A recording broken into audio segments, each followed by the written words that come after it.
I'm Super Benji, and today I'm going to go over my top 5 RPGs, but with one rule: I can't name two games from the same series.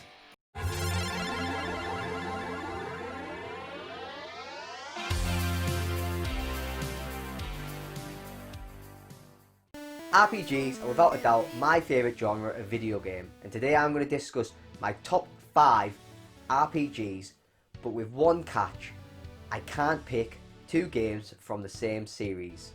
So for instance, I couldn't pick Pokemon Red and Pokemon Sun. So let's do this. Number 5 is Chrono Trigger. Chrono Trigger was released in March 1995 in Japan and August 1995 in North America. The version I have is for the Nintendo DS. It was released in 2009 and I didn't get my hands on a physical copy of Chrono Trigger until then. The version I own is from North America. In Chrono Trigger, you play as a main character, Chrono, in the year 1000 AD, the year of the Millennial Fair. At the Millennial Fair, you bump into a character called Mal, and she volunteers to test out a new teleporter. The teleporter reacts with her necklace and transports her through time to another time zone. Later in that day, Chrono and a friend go back and use the teleporter to transport themselves through time to try and save Mal. During your adventure, you come across a creature named Lavos, who you find out eventually destroys the planet. So your quest is to stop Lavos. So why is Chrono Trigger number 5 on my list? Well, number 1, the characters. The characters in this game are phenomenal. My favourite being Frog, who's a knight from the Middle Ages. Number 2 is the game's art style. The game's art style was created by Akira Toriyama, who was famous for the Dragon Ball Z series and also the Dragon Quest series. Number 3 is the story. The story itself is really simple. Given that it's got time travel, this story could have been really complex and really over the top, but they keep it so you can understand what's going on at every single point of the game. There is some twists and turns. Chrono Trigger is seen by many as one of the best, if not the best, examples of JRPGs on the market. You won't find many people that don't like Chrono Trigger, and that's why it's in my top 5. Number 4 is Digimon Dawn and Dusk. Digimon was first released in 1997 as a virtual pet. These were released to rival the craze of Tamagotchis. Tamagotchi at the time was huge, and Digimon thought that they could corner the market with their own virtual pet in a different style. The virtual pets on these things start out as cute little fuzzy creatures and then digivolve into big massive monsters, something Tamagotchi at the time wasn't doing. After Digimon digivolved the idea of the Tamagotchi virtual pet, they started releasing games for consoles. The first game that they released was the Digimon Virtual Pet for the WonderSwan. The original Digimon RPG, Digimon World, was first released on the PlayStation 1 in January of 1999. Digimon World didn't make it to North America until 2000. This was off the back of how popular the animated series got in both the East and the West. So why is Digimon number 4 in my top 5 of RPGs? I absolutely love Digimon. There's not one thing I don't like about it. I loved the TV series growing up. To me, the TV series of Digimon was way better than the Pokemon series. The story, the concept, the characters, I was all over that. But to me, the Digimon games never really lived up to the Pokemon games. The Pokemon games were always way better. The Digimon games all had their own unique stories and all tried something different. If you played one Digimon game, that doesn't mean that you've played the others. Where with Pokemon, once you played one, you pretty much played them all. They had a couple of new features here and there to keep it from being stagnant, but they don't really evolve the storyline. It's still pretty much the same thing. You go beat 8 gym leaders, then you beat the Pokemon League. Where with Digimon, they tried something different. I always liked the Digimon games, but that's just because I liked Digimon. They weren't really good games, but Digimon Dawn and Dusk were fantastic. They were the first games to me and were actually quite close to the standard that Pokemon had set. Digimon Dawn and Digimon Dusk were released on Nintendo DS in 2007. There are 2 versions of the game, Dawn and Dusk. Differences between these 2 games are there's locational differences and different Digimon. These 2 games included my favourite Digimon, and it was the first game that would let you DNA Digivolve your Digimon. So you could have Metal Garurumon and War Greymon and digivolve them into Omnimon. The story in Digimon Dawn and Dusk is that there was a virus that has caused earthquakes and has interfered with the digital world. And your task is to find out what virus has done it and stop it. Simple. Number 3 is Final Fantasy IX. Final Fantasy IX is the 9th entry in the Final Fantasy series. It was released on the PlayStation 1 in Japan on July 2000, North America in November 2000, and finally February 2001 in Europe. The Final Fantasy series is probably the most known RPG series in the world. The first game released, which was titled Final Fantasy, was released in December of 1987 in Japan. Since the first release, Final Fantasy has had a weird relationship with the West. It released Final Fantasy 1 in North America, but Final Fantasy 2 and 3 were not released, and Final Fantasy 4 was released, but it was titled Final Fantasy 2. This has caused much confusion over the years to what was the real Final Fantasy 2, while Final Fantasy 4 wasn't. This confusion was cleared up in 1997 when Final Fantasy 7 was released on the PlayStation 1. Final Fantasy 7 is probably the most known Final Fantasy.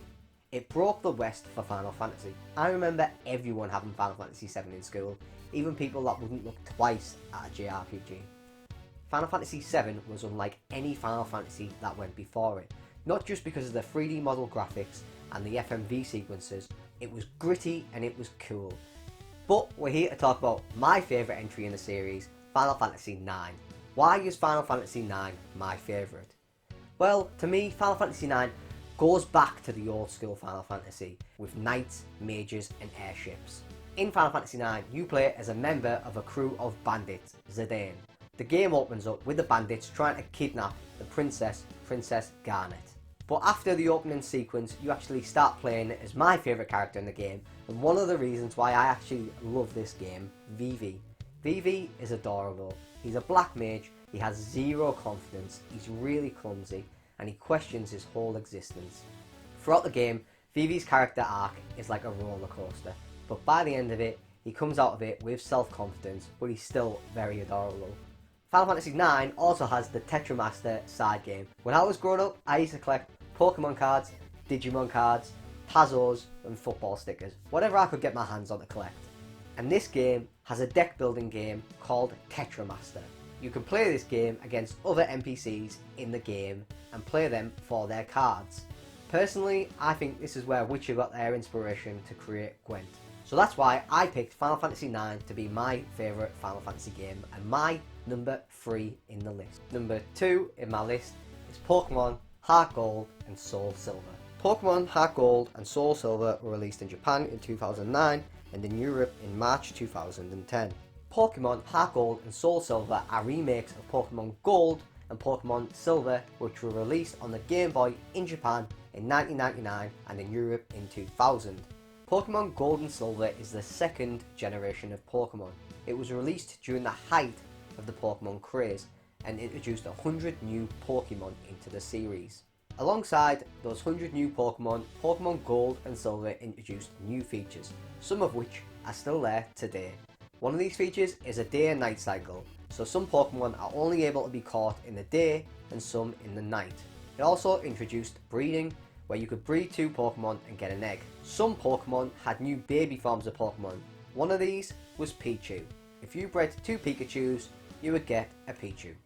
Pokemon Heart Gold and Soul Silver are enhanced versions of the original Gold and Silver. To me, this is the ultimate Pokemon game, set in Johto, 3 years after the original games Pokemon Red and Pokemon Blue. Just like every other Pokemon game, you start the game with 1 Pokemon. From there, you've got to capture more Pokemon, defeat 8 gym leaders, collect 8 gym badges, and defeat the Elite Four. So what makes this game so special? After you defeat the Elite Four, you can then travel to Kanto. Kanto is the original region from Pokemon Red and Blue, and since this game is set 3 years after that, you can then go there and fight the gym leaders 3 years after you fought them in Pokemon Red and Blue. And after collecting all 8 badges from Kanto, you can then go to the Elite Four, defeat them and go one-on-one with the hero from Pokemon Blue and Red, Red himself. I've played every single version of Pokemon and all of the spin-offs, but to me, the second generation of Pokemon is the best. Personally, I believe after Generation 2, Pokemon does go downhill a bit. Yes, the games are still fun, but they don't really innovate, where this game really did innovate, and it had the nostalgia of going back and defeating the original gym leaders and seeing their lives after 3 years. And to me, this is the ultimate Pokemon experience, and that's why it is number 2 in my top 5 RPGs. So what is my number 1? My number 1 is Dragon Quest V, Hand of the Heavenly Bride. The Dragon Quest series is a dynasty in Japan, with the first game being released in 1986 and the latest, Dragon Quest XI SP, being released in September 2019. Growing up in England, I had only seen Dragon Quest in gaming magazines, and I had never played one until 2006 when Journey of the Cursed King was released on PlayStation 2. Dragon Quest The Journey of the Cursed King was released in 2006 in Europe on the PlayStation 2. This was the first release of a Dragon Quest game in Europe. This was the first one I got my hands on. It is in fact Dragon Quest VIII. So before this, there was another 7 Dragon Quests, including my favourite Dragon Quest, Dragon Quest V. Since discovering Dragon Quest, I have become a huge fan of the series and was lucky enough to be in Japan in September 2019 to see the release of Dragon Quest XI. Japan had advertisements everywhere. Some of the shops had been done up special with Dragon Quest displays. It was awesome. Since discovering Dragon Quest, I've tried to go back and play all the games in the series. Some of these games are extremely hard to access since some of them were never released in Europe. But Nintendo did port a lot of these games to the Nintendo DS and the Nintendo 3DS. My favourite Dragon Quest game is number 5, Dragon Quest Hand of the Heavenly Bride. This game is phenomenal. Dragon Quest V is epic. The game is huge. It takes place over a 30-year span. The game starts off with the hero being born and then shoots forward 5 years where you and your father, Pancras, are travelling across the country to meet your father's friend. From there, you meet a young prince who you become friends with. Your father then goes off on a mission and you follow him. Your father gets killed and you and the prince are enslaved in a labour camp. It then fast forwards 10 years to when the hero is grown up and you escape from that labour camp with the prince. I don't really want to spoil the story for anyone, as I think everyone who's into RPGs should play this game. It is fantastic. During the story, you meet a bride, and from there, you have a child. And then, you get to play as that child. This game is epic from start to finish, and really will draw you in. My only problem with this game is that I don't own a physical copy of this. I borrowed this game from a friend, and I've yet to add it to my collection, and that's something that I really do need to sort out. And this has been Super Benji's Top 5 RPG Games. If you like this video, please leave a comment, like the video, share it on social media and give me a sub. That would really help me out. I really want to make more of these videos. Super Benji out.